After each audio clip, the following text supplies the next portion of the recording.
Hello, everyone. This is Tsai. Welcome to Let's Talk and our special time at 3:15 because our guest today is uber super busy. He's creating a line of his own, building his house, breaking down boundaries as he's breaking into the industry. The last couple of years, I had the pleasure of watching him do makeup on all the A-list celebrities on the red carpet as well as on Instagram. And I know you click like many, many times. He's our beauty guru, makeup artist today, Patrick Todd. Thank you for joining me today. Thanks for having me. So where are you right now, Patrick? I'm just at home. I had a couple things I was doing for my brand today, but I'm just at home today. It's from Los Angeles right now? Yeah, I'm in West Hollywood. I've been in LA now for almost 7 years. I think I met you a while ago. I met you like 5 years, like maybe like five years ago. Around 5 years ago, when we actually, I think you were just hitting that stride, working on a lot of clients of mine, so we kind of crossed over quite a bit on the creative side of it. And within the last 5 years, we have seen your career just excel in such amazing speed. And I think our viewers today would love to get to a little bit know about that journey because that's what inspires all of us. And one of the main reasons I want you on the show, because as a fellow Asian American, we know how difficult it is to break into the industry in any industry, being a minority. Let's give us a little bit of a journey. How did you fall into the love of beauty and makeup? So I first started doing makeup around 8 years ago. I was living in Scottsdale, Arizona, and I used to have a nail salon. My parents opened up like a nail salon for me. I'm Vietnamese, by the way. So my parents, I grew up, they had a bunch of nail salons, but all my aunts have nail salons. Growing up in San Diego, like that's what my parents did. I moved to Arizona. They helped me open up a nail salon, and it did really well, but then did really bad, and ended up having to close that. And my roommate at the time was a makeup artist, and she got me a job at MAC, and I then became like obsessed with makeup. I didn't know that I wanted to be a makeup artist, but I worked at MAC for about a year. And what were you doing at MAC? Were you on a counter? Were you trained as a beauty specialist, or? I had no experience, so like I got hired. I mean, I feel like I look back at the makeup that I did back then, and it was like horrendous. So like anyone like who is just starting to do makeup, who wants to be a makeup artist, it takes time. I'm always learning. I'm still like always trying to like just like figure out like my style. And I remember when I first like moved here, like I was doing a lot of like just copying other people's like makeup looks, and like not until like when I figured out like my own personal like likes and like what I like, how makeup should look, what I think makeup should look like. But while at MAC, did they train you for the counter? Did they teach you? So I wasn't full time, but I think if I was full time, then they would have trained me. But since I was only part time, I was a freelance artist. They didn't train me, so like we kind of were just like thrown in there. Wow. And I learned a lot from just like working with other people. So if any of you guys are makeup artists, the best way to learn is like from your peers, from like your friends. Like if you have questions, like ask people, like ask your friends, because it's hard, because like as a working makeup artist, you're constantly like working by yourself, or you're working with a hairstylist, so you're not really getting like tips. So I really think that working at the counter was a really good part for, I mean, it was really like beneficial for me. But you got to learn about products. If you didn't pick up the technique from them, at least you're watching other makeup artists and you're understanding the products. Because I think that's a really big foundation of being a good makeup artist, right? And the palettes are important to learn. Kind of like a painter, they need to know all the spectrums of different colors and different type of brushes. I would equate that to be very similar. Yeah.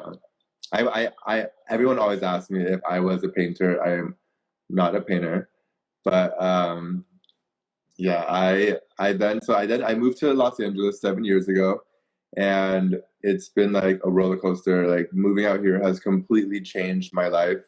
I never thought that I would be able to be like just like doing what I'm doing now. And it's like, for me, I feel like it's been a while, but I know that like 7 years isn't like that long of a time, but I feel like it's been long. And I started my brand I started working on my brand 3 years ago. We launched last year, and that has been also like a roller coaster. Before we talk about the brand, because there's a leap of career path there. Because I remember when you first starting out, you hit the Instagram pretty hard. And you were already doing a lot of postings, and you were doing your own style. And I remember back then, even 6 years ago, I probably didn't know you 7 years ago, but I began to see your work around 6 years ago. You definitely had a style that you were putting out there, and you were making a brand for yourself. And what was that like in the very beginning when you were doing all this work, trial and error? And how did the community come rushing in and embrace you right away? No. So my makeup style back then was very heavy. I still say it's heavy now, but I love it. Like, it was very heavy back then, but that's what I was taught. I came from a Mac counter. Like, you're taught to use as many products as possible to like sell makeup. So I didn't come from I didn't assist anyone. So just coming from Arizona, I was taught to like use every single product that you can like use on the face, and that's what I did. So, but I also. But where did you learn these techniques other than Mac? Was it YouTube? Was it watching other makeup? Was it magazines? What was it that really took your technique to a whole new level?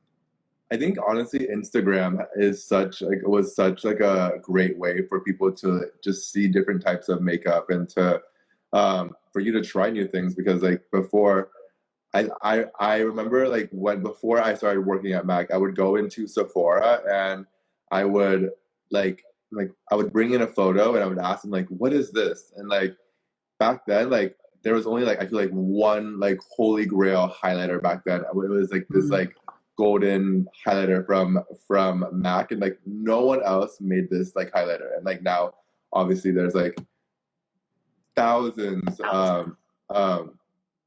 like thousands of like highlighters now. But like I think back then it really took a lot of like studying and like figuring out what products were in order to create these looks. Now I feel like it's so easy for people because it's made so easy. There's every single beauty brand has so much to offer.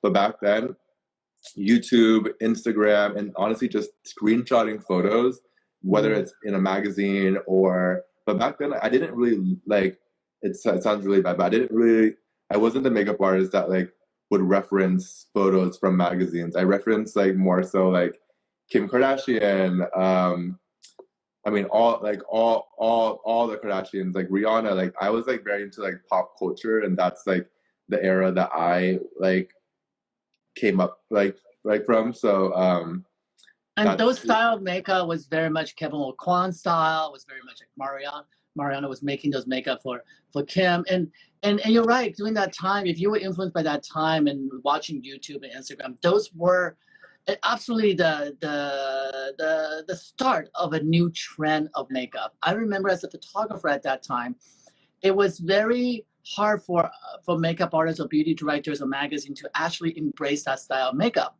It wasn't on trend, let's just say, but as that makeup started to develop and refine, and artists like you started to apply that on influencers like Kim Kardashians and even people like Rosie Huntington's and people who really respect their looks on the red carpet, I think it began to change the meter and direction of what good makeup is and what makeup has such wide range. There's not one style makeup that should be embraced only. And I think that's when I remember having this conversation with you at the gym. We ran into each other at the gym. I remember from the sideline, I saw you were struggling with the industry, whether they were embracing you or not. Yeah, people definitely were. I think that because and everyone is gonna have like different opinions and everything. When I first moved to Los Angeles, I was like reaching out to different people, like just like wanting to like expand my book and to just like make a name for myself here. I feel like back then, like I was like very thirsty, like trying to like, I want to touch every single face possible. I want to do every single face possible. And I think You're hustling. You were hustling. Yeah, I had just filed bankruptcy in Arizona because of my salon. I was 21 years old and I filed bankruptcy because I had like a $200,000 debt that I was like, how am I ever gonna pay that? Like that number to me, like I wouldn't be even able to fathom. I was like, I can't, like there's no way that I'll like ever in a million years be able to pay that back. I was just like so young, and now like I look back at it, but like I didn't think that like my life would be where it is now. But so when I moved here, coming from like an Asian American family, like my parents, like I'm gay. My parents did not expect me to have their son wanting to be a makeup artist. They didn't expect me to be gay. They didn't like I don't know, like I have such loving, supporting parents now. My dad is like my number one fan. He knows, like he reads my comments. He like knows like, oh, like you haven't been working with like this person anymore. Like what's wrong? Like did you not do a good job? I'm like, oh my god, Dad, maybe I just didn't post, like, but I still work. But like it's really cute because he's like 65 years old, and like just to have the feeling of having my parents be proud of me is like the best feeling that I think any kid could want. But wait, I lost track of where. Oh yeah, so one of the reasons that I mentioned this conversation we had at the gym was because that not only did I saw you were struggling with people embracing your work or not, and I find a kinship with you because I'm also Asian American, and I went through that same type of trial and tribulations when I tried to break into the industry. You know, it is not a very inclusive industry, and I think over the last 5 years we have evolved and changed a lot. But back then it was definitely an exclusive club, and people did things only one way and one way only. And when I saw you coming in, really utilize a platform like social media and utilizing Instagram to reach out to people and contacting them directly, which is very different than what the world we were in at that time, that you go through the agent, you go to PR. There's a channel that people are used to. But I have to say, today I can tell you that you were way ahead of your time, because in order for me to put talent on my talk show here, I DM them directly. I skipped the PR, I skipped the agents, and that has to do with the fact that you were hustling and you were hungry. Along the way, I'd be the first to tell you, you step on a lot of toes. A lot of people whether they were intimidated or whether they just did not embrace your style. At the end of the day, success proves everything. And you did earn your place where you are. And I told you that day, I said, you will be there when you don't care anymore what they say, and just keep working for it. Because I still struggle with that every day. You know, we in this industry don't always support each other, especially I feel like sometimes within our own community, we tear each other down so we can climb above somebody else, you know? And so how we climb is so important. And I know I wanted to have this conversation because I think it's so important for people to know that your journey was not a peachy one, and it wasn't easy. A road was not paved for you. You were, I would say, quite lonely in your own little journey. And I'm so glad that you were able to find people that really embrace your work and amplify your work on the social media realm. And if I could be so bold and say, I think Kardashians really did embrace your work, and they really put you on the map. Yeah, I remember. I mean, it's been a while now since like I had to go through that, but like moving to LA is already scary enough, but moving to LA and not have people like you is even scarier. Like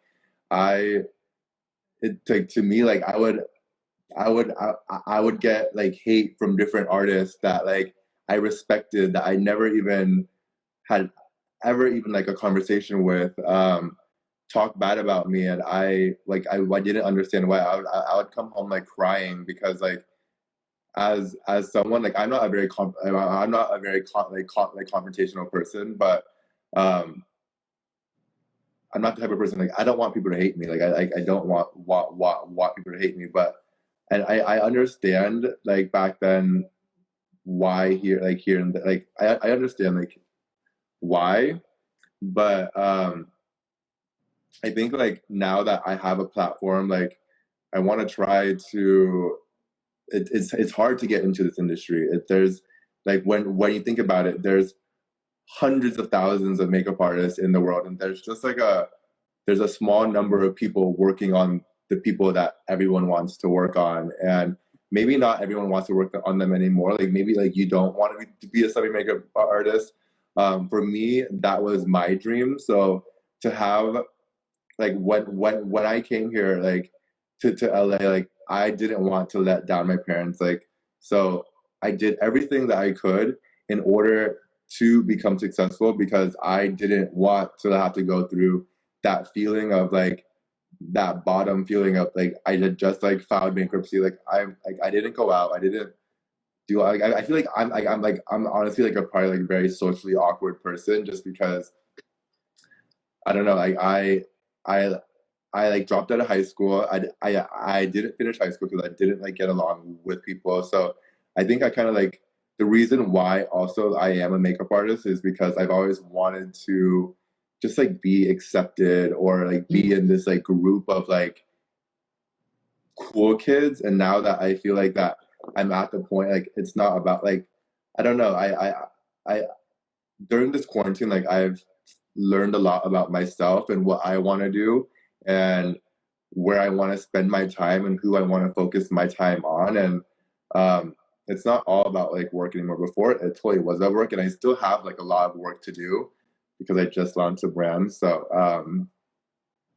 but I'm sure a lot of you guys have learned a lot during this quarantine. So it's just because there's time to think, and there's, I mean, what about you?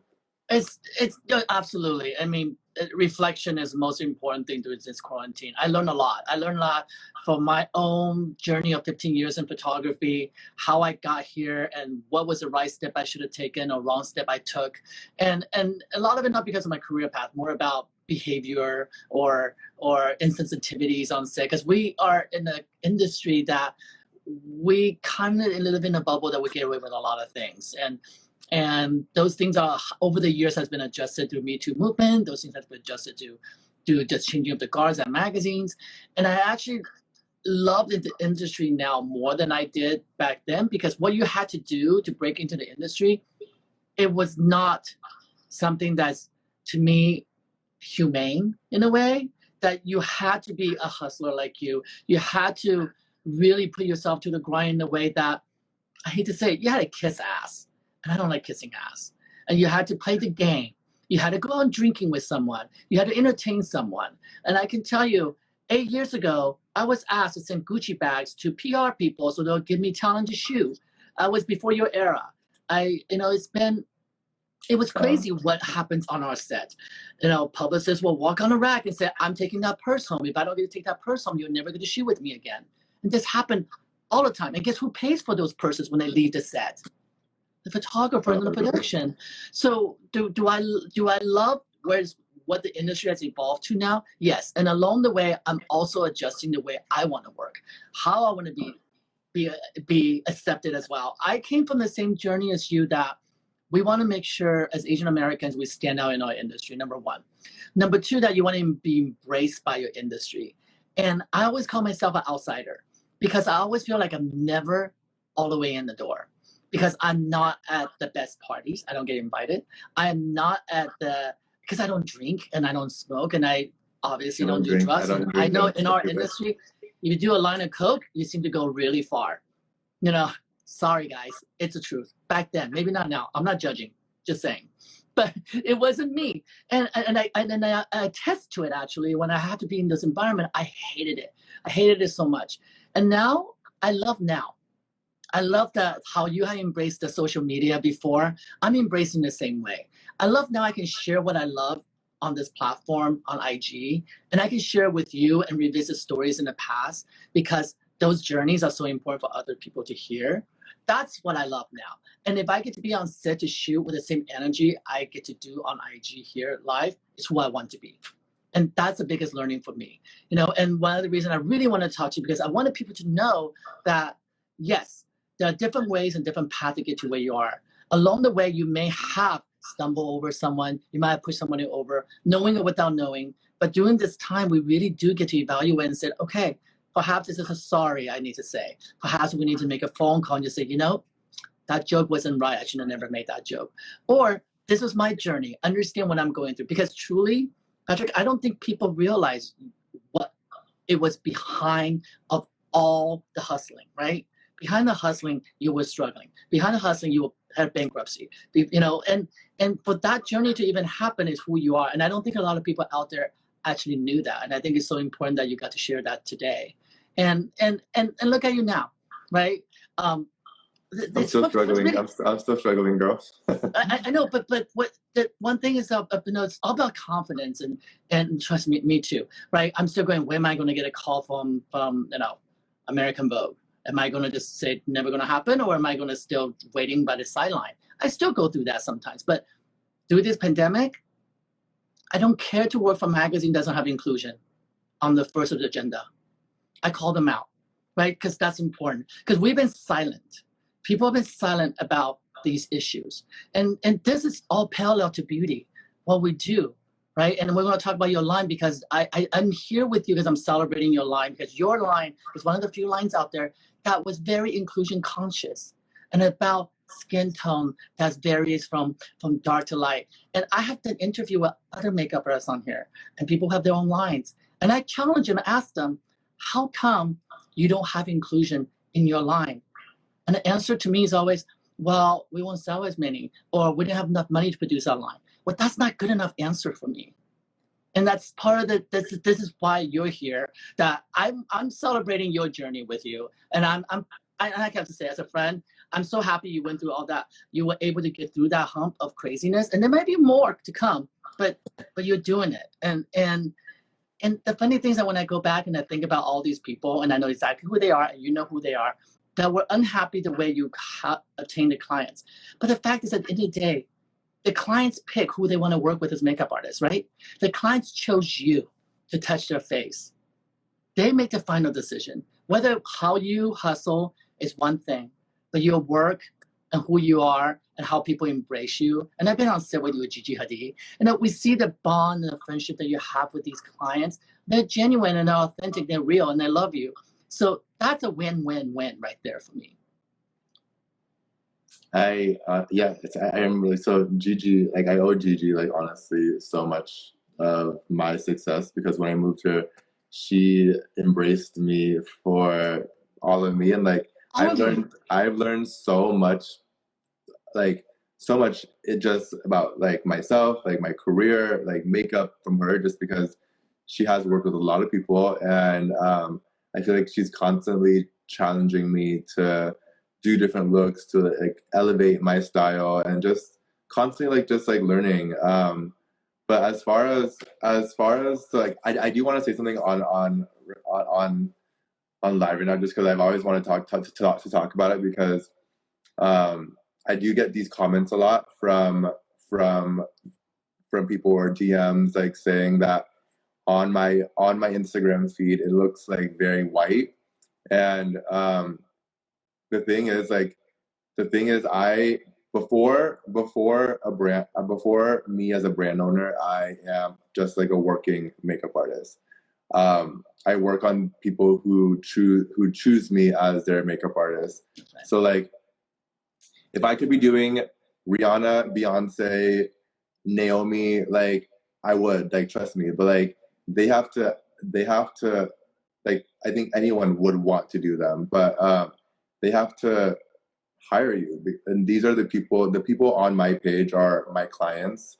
They are the ones that are hiring me right now. Like I also get a lot of people asking, like, how come you don't have any Asian clients? You're like, I would love to work with, there's so many people I would love to work with, like, and like more so like now, like I am able to, like, I have more time now to have just like maybe just do test shoots. Like before I didn't have time to do test shoots. I was constantly working and always traveling, and like just you're working, you're basically I'm posting the people that I'm working on, and those are the people that hired me. So like I don't know if anyone wants. You know what? I'm gonna say this too. But you work with Joan Small, don't you? Work with Joan Small? Yeah, but people don't say that she's like dark enough. So well, you can't win. But here's the thing, that guys, it's that the fact that there's not enough color on Instagram when it comes to artists, for example, for me as a photographer, and Patrick, I can completely relate, it's because opportunity stems from the agency side. stand from the client side, that they don't represent enough artists out there that have color that would come across our desk to work with. It's a struggle for me to find Asian models to shoot because they're in Asia, they don't come here often. And when they do, I gravitate toward them. And same with Black artists, when you ask for casting, it's agent's responsibility to say, I have 5 Black girls that want you to really take a chance and shoot them and work with them. But that's not always the case. Some do, some don't. And you can tell from my page whom are very embraced in the diversity and what agency really embrace culture diversity too. And Nomad, I work with all the time. They have Asian, they have Black, they have white, they have all range of colors, you know? And there are some agencies that are just as white as can be, and they have 3 Black girls and they call it a day. I know, like, sometimes I'm saying this because I want the audience to know the responsibility doesn't just lie in the person who's posting their work. The opportunity has to be given to the people of color to be models or be hair and makeup or to be glam, to be stylists. And then as who we are, do what we do, we will be able to put that work forward. Now, over the years, I've always celebrated color, and that's why I shoot for Essence Magazine. I choose to shoot color people if I shoot white people, because that's something I relate to more, and that's the texture that I love more. I love beauty all the way around, but being conscious of it, what you're saying now, is really powerful. You're absolutely right. Now you take the responsibility to call the agent and say, give me 5 dark-skinned women in town. But the thing is, so I've been shooting a lot of my campaigns, and I think that this is something that we have to call out agencies as well, because when you ask for a Black model, they send you like 1 or 2 options and 30 options of white models. And like, do you have any more Black girls? They're like, no.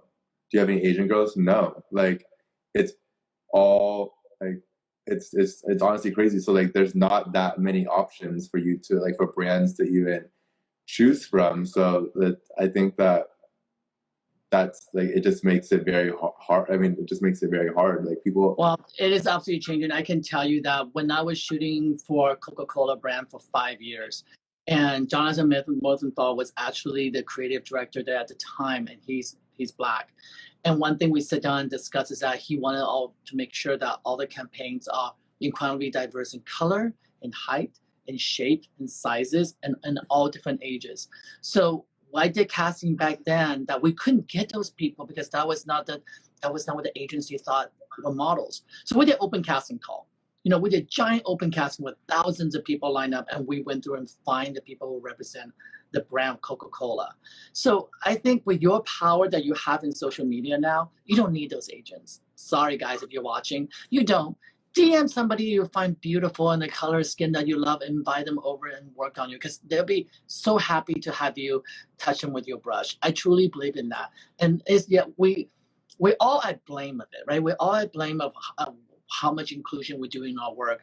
And for me as Asian American, the dark skin of Asian American of all, you know, I make sure that I be very conscious as I do my work always now, like even more than before. And I think you as a makeup artist, having a line, by the way, Patrick has a line called Patrick Top Beauty. You guys can follow on Instagram, and they're beautiful, they're gorgeous, and they do work on all inclusion basis. And I think that's all you can do is represent, you know, and I think those DMs are dangerous, right? they can bring you down, they can beat you down all the time. But if you truly believe and love that's the color that you want to paint, you can find the talents to paint it on. They'd be happy to be. I think more so now than ever. I am so proud to be Asian American. Like, I am, like, before, I think growing up, I grew up in San Diego. I like went to a predominantly like white school, so like I wanted to be white, and like I am like anyone who knows me now, like I like only eating Asian food. I drink boba every single day. How are you not fat drinking boba like, every single day? What? How are you not fat drinking boba every single day? There's oh more calories than Starbucks. I don't know. I'm afraid of boba because I'm so afraid that it would stick to my body and never leave, because it's just. I love it so much. I feel like it's my downfall. I drink it like every day, and I cannot stop. But I'm just so proud to be Asian now, and I always get DMs from other like Asian Americans and like, or just like, or like just like Vietnamese people, and it makes me like proud. It makes me happy that um, people are able to like, that I'm able to like inspire people, and like it's a good feeling. But along the way, Patrick, don't forget to share with them the trial and tribulations, because there are a lot of Asian community out there that don't know how hard it is to get to where we're at, or don't even know how to get there. And I think your story is so important, especially during this time where we're trying to find social justice about all colors. But we often forget to ask the passage how we got here. And everybody has their own story, and your story will resonate to so many young people, young Black kids, Black girls, Asian, Indian, Muslim, people of color. You will inspire them to hustle, and that's it. And make your own rule. I mean, when I think about you, and I laugh because I'm like, his house is amazing, guys. He's doing exactly what he wanted to do, and he did it. And we can only celebrate those things. And yes, we can learn from the passage that we come from, but I want everybody to celebrate everybody's success. And that's really hard for a lot of people, you know, in our industry, especially, I can't speak for other industry, for our industry, there's only small percentage of people get to shoot for certain magazines or work with certain talent. And we've been trained to hate on people who has them that we don't. And through this time and through the last few years of my own trial and tribulations of different things that happen in the industry, have made me realize that I can't worry about those things. You know, I have to hustle my own way, and this is my journey and my path, and I won't let anybody else get in the way of it, like you. I love that you're bringing on like just different like people in the community, and just like letting them talk, and giving them a chance like to tell their story. I feel like it's nice to be able to tell your story, and I definitely like, if I feel like I definitely want to be able to, because like I do like I'm sometimes I'm very bad at responding to like DMs and text messages and all that stuff, but like if someone tells me that I'm doing something wrong, I always change it. Like I'm here to learn, I'm here to grow, and whether it's like just me personally, me as a makeup artist, me like my brand, just I want to be able to make products for all skin tones. I want to be able to just continue to make good product that people are excited about, that they want to keep in their bag, not just like a product that is like hyped on social media. Because every single product that I've come out with now, it's taken me a long time. I have OCD, and it's very stressful. It's very fun to create a product. Like the whole creation of it is so much fun. And then it's not fun anymore when it's time to launch it, because then people have things to say about it. People like it becomes real. You have to sell it, and it just makes it not fun. So like I remember like last year on the day after my launch day, it should have been like we sold out. Like it was like it should have been the most exciting time like for me, but like I felt empty inside after we launched, and like I had the most amazing launch party. I had all my friends, my family, like people at my party, and like it went by so quickly. I didn't even get to enjoy. I don't even like remember like half of the night, but like I remember coming home and I felt like, what now? Like, for I also have to like remind myself, and I hope that you guys are able to remind yourself too, because I also have like 4 assistants right now that I work with, and right now they're constantly like going through comparing themselves, like getting really down actually, and like even like comparing themselves to me, and like feeling depressed, like why I've been doing this for so long now, like why not me, like why, like what's wrong with my makeup, and but like just know that like we all feel that way, but like I think just if you have to be willing to like just take in information and to want it that bad to do something about it. And I feel like I'm so lucky to be working with the girls that I'm working with, because they are such hard workers. They want it so bad. So like now, like, as I feel like I'm like okay with where I am at right now. I'm like, I love my career. I love my like where I'm at right now. Like, I think before I was like more so like I have to like, again, like do everyone, but like I want the people around me, and I want other people like the younger generation to be successful. So I tag my assistants in every single post that I do if they work with me.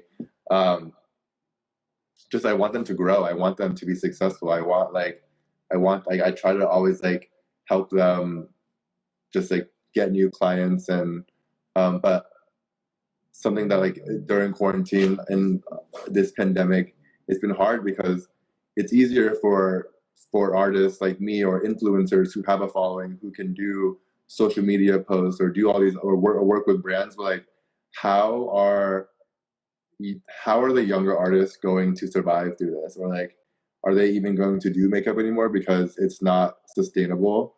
I want to figure out, like, I think it's our job, I mean, my job with all the other influencers out there, all the other makeup artists, like, give back a little bit, like help, like I don't know how to help.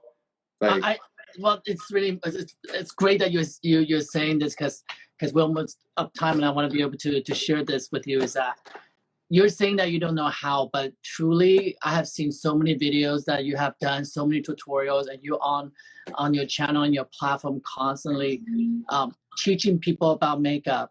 And the only thing I can encourage you to do to help people is really share these stories that you shared today, because I don't think people know that much about you. And I think more they know about you, know about your journey, you're helping, especially for the Asian American communities, and for people who may be living in the middle of America and just says, I would love to come to Los Angeles. How do I do it? How do I break in? What do I have to do to hustle? And I get that a lot from a young photographer who DM me. Like, what can I do to do it differently? How do I learn? And you are helping. You are doing exactly what you're doing. You're exemplifying what it means to struggle and be successful. And this is your journey. Don't let anybody take away from it. And along the way, just invite everybody in when you can, and that you're doing that. So I so appreciate that. And I so appreciate for your time today and your candor and honesty, because I know it's not an easy topic to go through. And I know we talked many times about the struggles, how difficult it is, but within all of it, you're have your own line, you're doing work that you love, and you're smiling right now. And it makes me so happy. Thanks. Buy my lipstick. Well, I'm waiting for the eyebrow kit from you, because I'm the worst. I listen to you. Oh my God, my eyebrows are always the worst. That's my lack of confidence. If I don't put something in my eyebrow, I literally have no eyebrows, such a giant forehead. But guys, thank you guys so much for being with me today, Patrick Todd, and you can follow him on Patrick Todd and Patrick Todd Beauty. And you guys, keep him accountable to share his stories with you, because it is inspiring. And for me, I'm so proud of you, and I'm so happy I can call you a friend. Thank you so much. Thank you so much. We'll see you again. Hi, everybody. Thank you so much for joining me today. Makeup artist Patrick Todd. His own journey and story wasn't as easy as people think out there. I have known him for about 5 years. I've seen the struggles and the tribulations that he had to go through to break into the industry. And it may not be the classic way. It might not be the way that everybody would enjoy and love how he broke into the industry, but he earned his place by proving his talent. And most importantly, I think what makes him so different than a lot of people in our industry is his kindness and willing to continue learning. And thank you so much again, Patrick, for being with me here today. And guys, thank you so much. I will be back again tomorrow.